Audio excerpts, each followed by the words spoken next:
Hola, soy Ana Teresa Toro, periodista y escritora de Ay Bonito, Puerto Rico. Yo soy Modesto Lacén, actor, maestro de actuación y productor de Loíza, Puerto Rico.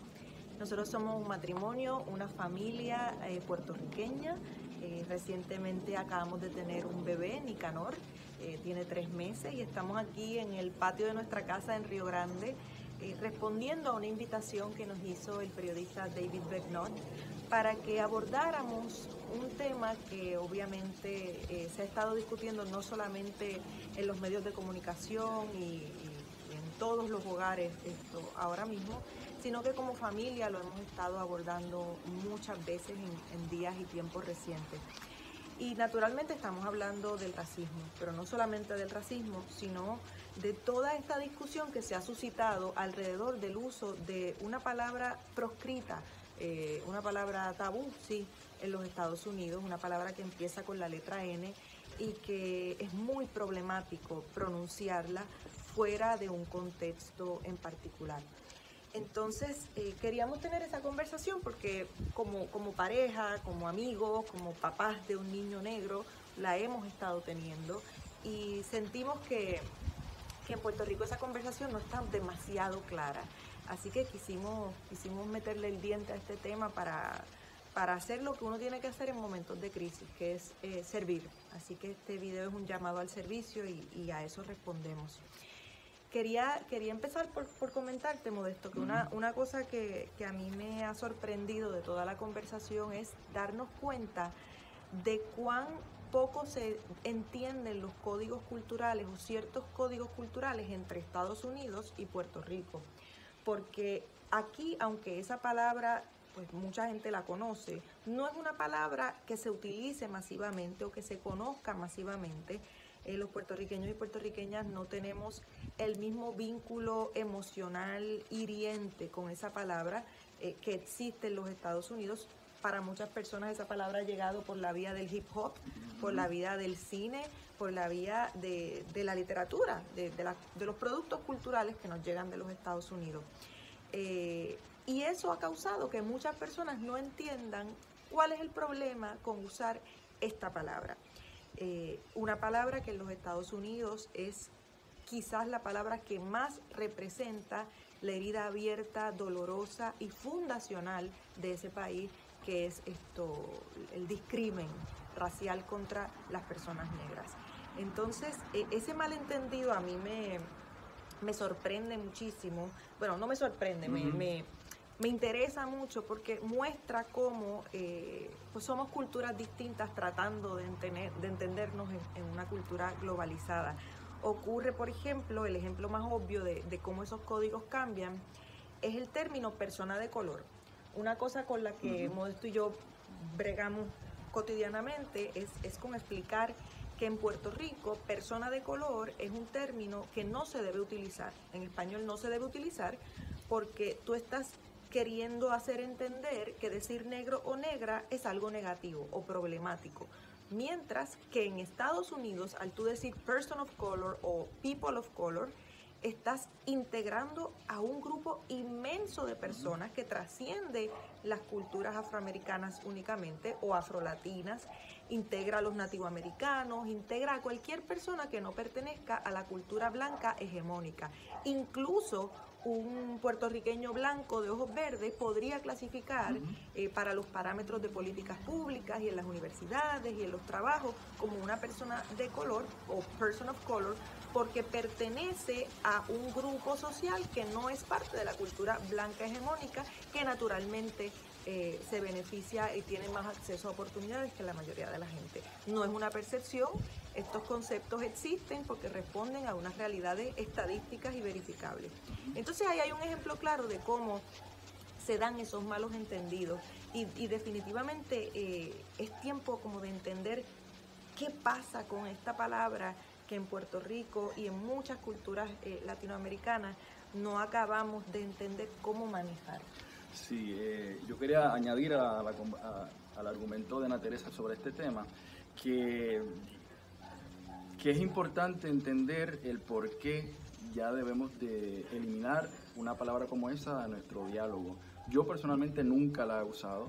y a mis sobrinos y a mis familiares también les exhorto a que no lo hagan, porque entiendo que va en detrimento de los adelantos que se han podido lograr la raza negra en Estados Unidos, aquí en Puerto Rico. Yo quisiera exhortarlas a que esta conversación que vamos a tener la reciban desde el corazón, desde su humanidad, desde su espíritu, desde su alma, desde esa energía de vida que todos tenemos y que todos compartimos, para poder entender desde un lugar común, un lugar desde la humanidad, desde un ser humano, desde dos seres humanos a otros seres humanos, poder dialogar, entender y escucharnos. Yo quiero exhortarles a eso para que esta conversación sea fructífera, ¿no? Algo que quería añadir es que yo, como puertorriqueño evidentemente negro, leyendo los comentarios y durante estas semanas ha sido muy duro para mí. He llorado mucho de tristeza, de coraje, de frustración, pero ante eso hemos tenido las oportunidades para hablar de este tema y por eso estamos aquí. Agradezco a David Pegno por esta invitación. Nosotros los puertorriqueños somos una mezcla de tres razas, claramente: español, indios taínos y esclavos, personas negras que fueron esclavizadas. Ante esa situación, uno no puede eliminar, cancelar el reclamo de personas como yo diciendo que existe el racismo. Y he leído muchos comentarios y gente puertorriqueña diciendo que como nosotros somos una mezcla de raza, el racismo no existe en Puerto Rico. Eso es falso. Una cosa no cancela la otra, porque seamos una mezcla de razas no implica que yo haya pasado momentos racistas en mi vida, y más adelante voy a hablarle de algunos ejemplos de eso. Y aunque esto estamos hablando desde lo puertorriqueño, quiero añadir que esto aplica a todos los países hispanoparlantes, a toda la comunidad latina. Yo como actor represento pues la visibilidad, represento a los actores negros en Puerto Rico, pero bien podría ser parte de la comunidad de Costa Chica en México, podría ser parte de la comunidad garífuna en Honduras, de Moca en República Dominicana, de Santo Suárez o de La Habana o de Matanzas en Cuba, de La Dorada en Colombia, de la comunidad afroargentina que ha sido marginada y que no se le ha dado la importancia, por ejemplo, en la aportación que han tenido en el tango, una música tan hermosa y tan característica de nuestro hermano país de Argentina. Así que esto, aunque hablamos desde lo puertorriqueño, aplica también a todos los países latinos. Así que quería exhortarlos a que también pues prestáramos atención con eso. Una cosa, las tres razas. Lo otro, porque ustedes o muchas personas tengan familiares, amigos, trabajadores evidentemente negros y ustedes no hayan percibido a su alrededor ese racismo, no implica que no exista. Mis compañeros hace unos días, y quiero hablar mucho de lo específico, de ejemplos concretos. Hace unos días yo tuve una reunión de mi clase graduanda vía Zoom, y mis compañeros de clase, que muchos a lo mejor verán este video, no saben de los episodios racistas que yo he vivido en mi vida.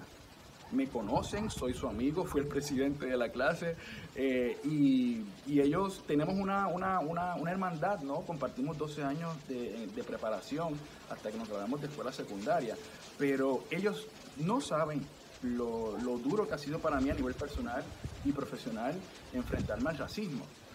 A lo que voy con este ejemplo es que aunque seamos amigos y ustedes como ese grupo no sea racista conmigo, no cancela, no desvalida que exista racismo y que yo haya pasado por experiencias racistas.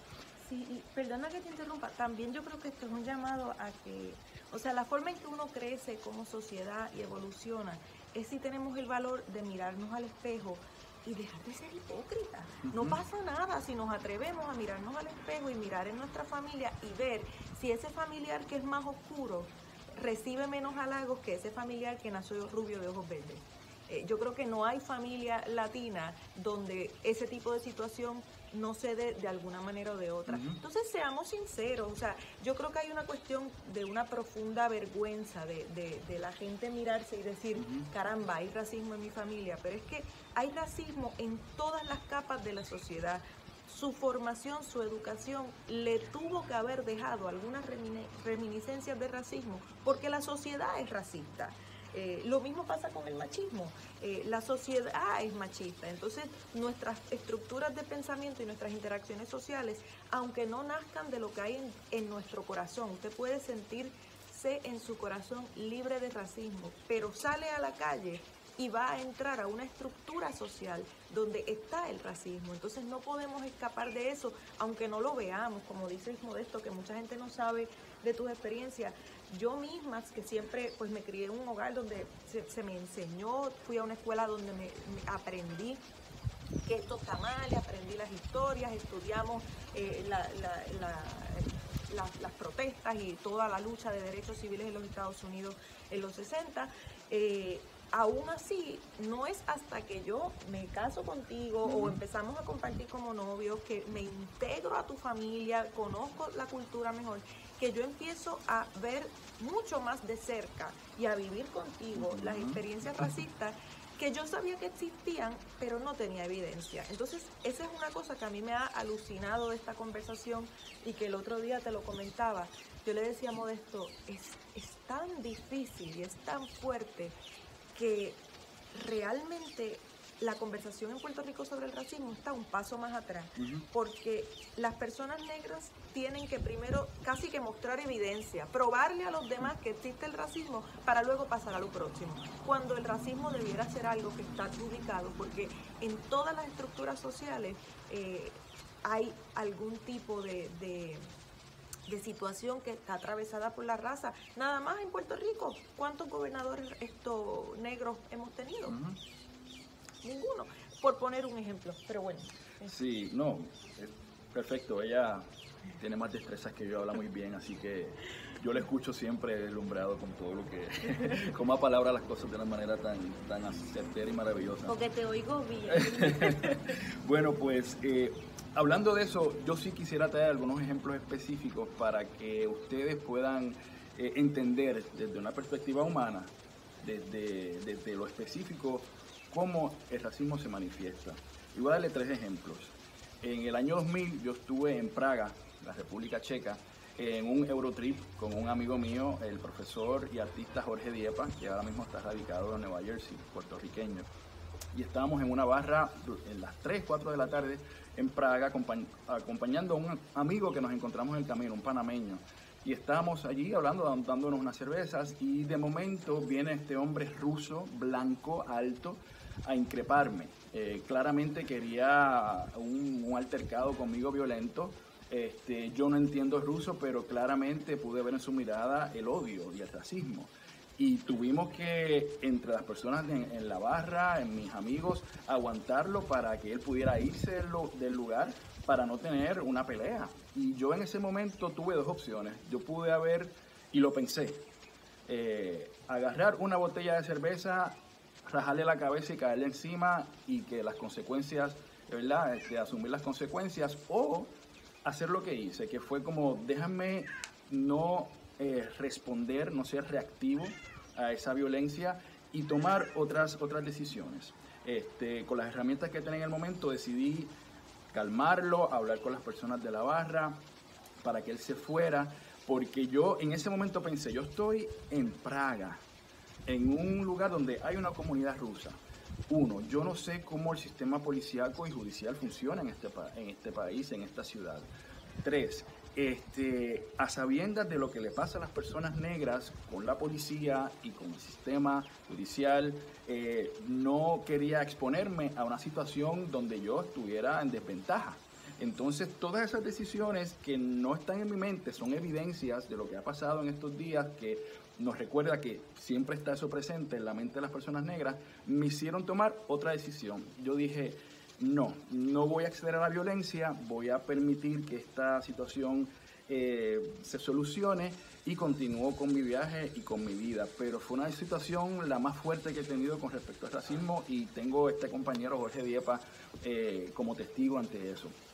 2, tengo varios sobrinos. Uno de ellos hace 5 años, estamos en el 2020, en el 2015, 2016, tuvo su primera novia en la universidad, que nos presentara por lo menos, y él estaba muy enamorado, estaba muy ilusionado con esa primera relación, y esa relación terminó de manera abrupta cuando la familia de esta niña claramente le expresó que ellos no querían un muchacho negro en su familia. Además de la desilusión de ese primer desamor, mi sobrino sufrió mucho por ese tema, porque él es un buen muchacho, estudioso, fajón, carismático, muy alegre, fuerte, tiene un cuerpo que ya quisiera yo tenerlo a mis 40, pero sufrió de racismo claro de esa familia y sufrió mucho por eso. Ese es otro ejemplo. Y por último, quiero concluir con un ejemplo muy doloroso. Yo cuando trabajé en Colombia, yo estuve allá trabajando en la serie Celia y la Esclava Blanca, tengo grandes amigos en Colombia. Visité la comunidad de La Dorada, una comunidad que está a 4 horas de Bogotá, de la capital de Colombia.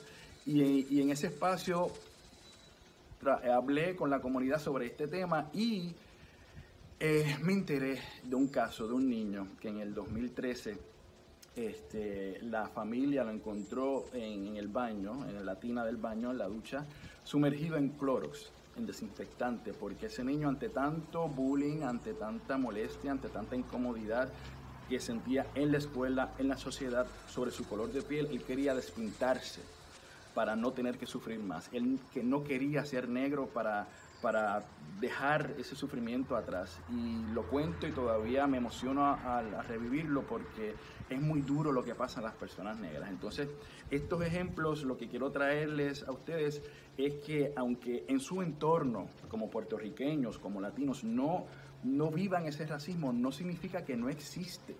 Existe desde muchos años hasta ahora. Entonces, los exhorto a que a raíz de esta conversación o con herramientas de educación que tengan al tanto, nos informemos y cambiemos de mentalidad con respecto a este tema.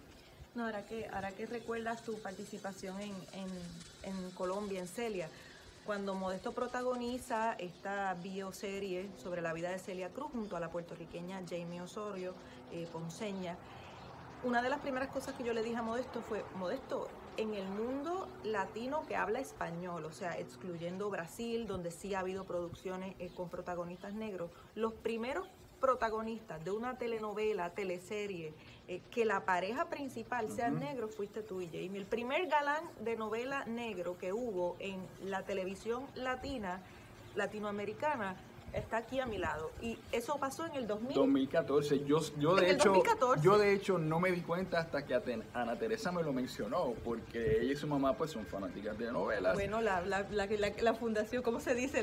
Mi educación emocional se la debo a Marimar y a Talía. Así que ella me trajo eso a colación, claro. Y yo les juro que no tenía eso en mente. Pero ahí vemos entonces un síntoma, una señal de cómo desde la televisión no se ha visto la belleza, no se ha visto, todo el mundo sabe que se forma un gran debate cada vez que gana un concurso de belleza una mujer negra. O sea, vemos ahí unos síntomas de un problema mucho mayor. Entonces, quisiera también cerrar la conversación retomando el lugar del cual partimos, que es el uso de esta palabra. Y hay algo con esa palabra que ocurre. Aquí también hubo recientemente una controversia cuando el mismo analista radial que fue despedido de su trabajo por usar esta palabra que empieza con N, a la que estamos haciendo referencia, le dijo perra a la alcaldesa de San Juan, Carmen Yulín Cruz. ¿Qué pasa con palabras como esa? Son palabras que, o sea, nosotros no somos la policía del lenguaje, creemos en la libertad de expresión, vamos a defender en la calle el derecho que tienen nuestros detractores de defender sus posturas opuestas a las nuestras. Esa es la democracia en la que todos queremos vivir. Yo, como periodista y obrera de las palabras, jamás invitaría a decir que hay palabras prohibidas. Lo que pasa es que hay palabras que significan cosas y que tienen contexto. La palabra perra, por ejemplo, es una palabra que, dicha desde afuera del grupo social que ha sido marginado con esa palabra, es una palabra ofensiva, es una palabra insultante. Lo que pasa es que las palabras nunca son palabras solamente. La gente se apropia de ellas. Tú me has estado insultando con esa palabra, pues mi grupo social marginado y señalado y nombrado con esa palabra se va a apropiar de ella y la va a usar desde una perspectiva de poder. Y nosotros vemos muchísimas personas en la comunidad LGBTQ, vemos muchísimas mujeres que han sido marginadas y señaladas con esa palabra, que se dicen cotidianamente entre sí con mucha candidez: ay, qué perra, qué bien te ves. Y ahí no hay ningún problema. ¿Por qué? Porque hay un contexto que marca el uso de esa palabra. Si viene una persona desde afuera a utilizar esa palabra como un insulto, esa palabra retoma su fuerza. ¿Qué pasa? ¿Por qué eso pasa? Porque los grupos marginados con palabras deciden quitarle el valor a esos insultos. Tú me has dicho tonto, tonto, tonto, tonto, tonto, pues yo voy a usar la palabra tonto, le voy a dar una resignificación y esa palabra ya no tiene poder sobre mí, ya esa palabra no me destruye. Eso es lo que ha pasado con esa palabra que empieza con N en los Estados Unidos. Las comunidades afroamericanas se han apropiado de ella para quitarle el poder que tenía sobre ellos. Y es un poder que evidentemente con los ejemplos que ha traído Modesto y con la historia que conocemos, esto sigue operando sobre las comunidades afroamericanas. Entonces es una palabra que dicha desde ese entorno empodera, libera, porque recuerdo el personaje de Calibán, que siempre me encanta traerlo a estos personajes, ese personaje shakespeariano que aprende la lengua de su enemigo para maldecirlo en esa misma lengua. Entonces eso ha pasado con la palabra que empieza con N en los Estados Unidos.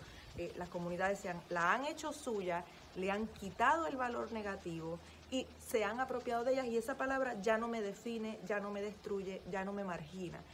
Ahora, esa palabra utilizada fuera de ese contexto tiene en sí misma la carga horrible de todo el racismo sistémico, institucionalizado, que ha definido los fundamentos de ese país. Entonces, al uno utilizar esa palabra, entendiendo el contexto, y nuestro interés es sobre todo que entendamos el contexto, no estás diciendo una palabra, estás agarrando un pote de sal enorme y echándole mucha sal a esa herida abierta. Entonces, si uno conoce los significados culturales, históricos y sociales de las palabras, uno puede escoger las palabras mejor. Y yo creo que nuestra invitación no es se ha hablado de censuras, que ojo, la censura opera hacia el Estado. Este señor que fue despedido y así como otras personas que han sufrido consecuencias por utilizar esa palabra públicamente, que han sido recientemente Gina Rodríguez, la actriz, la utilizó y fue muy criticada y recibió todo tipo de reacciones negativas. Esas personas no van presas, esas personas no tienen consecuencias, no son encerrados, no tienen ninguna consecuencia concreta por parte del Estado, no son carpeteados, como históricamente sí ha pasado en Puerto Rico con otros movimientos políticos, particularmente el independentismo.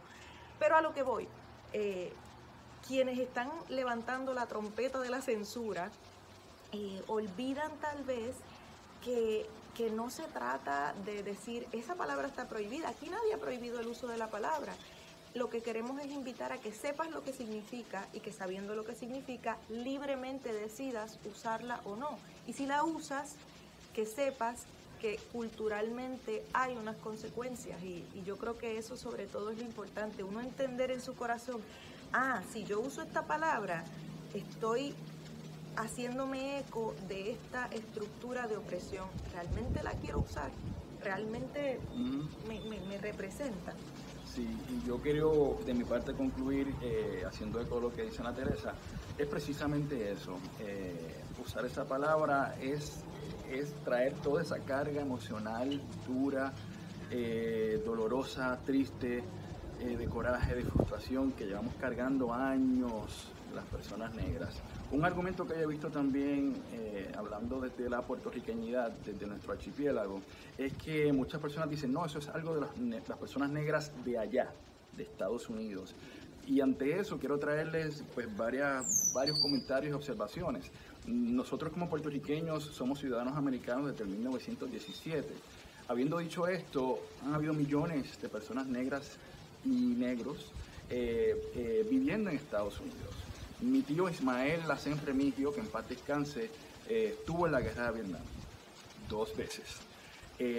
Entre personas ilustres que quiero mencionarles, Arturo Schomburg, Juano Hernández, Jean-Michel Basquiat, Martín Arroyo, las actrices Lorraine y Lauren Vélez, amigas mías, Ismael Cruz Córdoba, Y quiero concluir con uno que conozco profundamente porque lo interpreté en una obra en Off-Broadway, Roberto Clemente Walker. Roberto Clemente, el que sabe de béisbol, que es el deporte nacional de Estados Unidos, Roberto es importante en esa historia. Roberto es el primer latino negro en conectar 3,000 hits en el Salón de la Fama de Cooperstown, y que vivió en carne propia las leyes de segregación de Jim Crow en Estados Unidos. Él las vivió. Roberto Clemente, cuando llegó en el 55 a Estados Unidos, fue un choque cultural muy grande, porque viniendo de Carolina, de hecho donde se trabajó el caso del Mayariela, Carolina, Puerto Rico, llega a Estados Unidos y encuentra ese choque. Y Roberto fue vocal en toda su carrera en contra del racismo, en contra de esa segregación.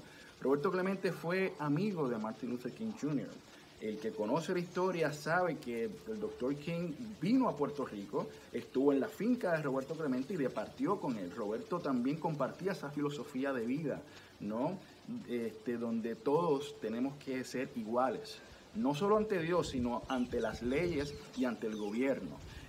Y Roberto Clemente murió en una gesta humanitaria, pero no pequemos de idealizar a Roberto, porque Roberto sí peleó por la justicia vocalmente con sus compañeros afrolatinos en esos momentos. Hay un episodio clarísimo que está en todos los libros de Roberto Clemente, que él fue a comprar unos muebles con doña Vera Cristina, que en paz descanse, y fue increpado porque pensaron que él no tenía el dinero para comprarlo. Eso está en los libros. Roberto Clemente murió hace 48 años, en 1972, y todavía estamos hablando de este tema. A Roberto claramente le mencionaron la palabra que empieza con N. Entonces, nosotros como puertorriqueños no podemos decir que eso es algo del otro, de la otredad. Es algo que nos compete. No solo con Roberto Clemente. Yo viví 11 años en Estados Unidos, y yo, si no abro mi boca en inglés, de 4 idiomas que hablo, la gente va a pensar que yo soy una persona negra, igual que Ahmaud Arbery. Y traigo ese tema porque yo pude haber sido Ahmaud Arbery. Yo rodé una película en Alabama hace 3 años, y los actores y el equipo técnico saben que yo iba a correr de madrugada, antes del llamado a las 6 de la mañana, me levantaba a las 4 a correr por esas áreas. Y yo de momento, corriendo a 4:30 de la madrugada, me encuentro estas casas de la arquitectura sureña, que nos recuerda a esos momentos de las plantaciones y ese momento histórico. Y yo me digo... Aquí también hubo plantación. Y aquí también hubo plantación. Entonces, yo me digo, Modesto, ¿qué yo estoy haciendo a estas horas de la madrugada corriendo, un hombre negro, latino, solo a estas horas? ¿Te puede pasar algo? Y yo mismo me dije, no voy a pensar eso, voy a correr, voy a hacerlo, todo está bien, yo voy a confiar en la bondad y voy a confiar en que no va a pasar nada. No me pasó nada a mí, pero Ahmaud Arbery fue asesinado hace unos meses precisamente haciendo eso que yo estaba haciendo. Entonces, decir que esa es una experiencia solamente de los afroamericanos en Estados Unidos es falso. Las personas puertorriqueñas y afrodescendientes en nuestros países que viven en Estados Unidos sufren también de esto. Así que la exhortación es que, habiendo escuchado este diálogo desde el corazón, desde la energía vital de vida que todos tenemos, es una exhortación a pensar, ¿merecemos seguir usando esa palabra? ¿La queremos usar? Esa es la pregunta. Podemos evolucionar a un lugar donde esa palabra ya no exista y donde no echemos a un lado las experiencias vividas de las personas negras en el mundo. Esa es la exhortación.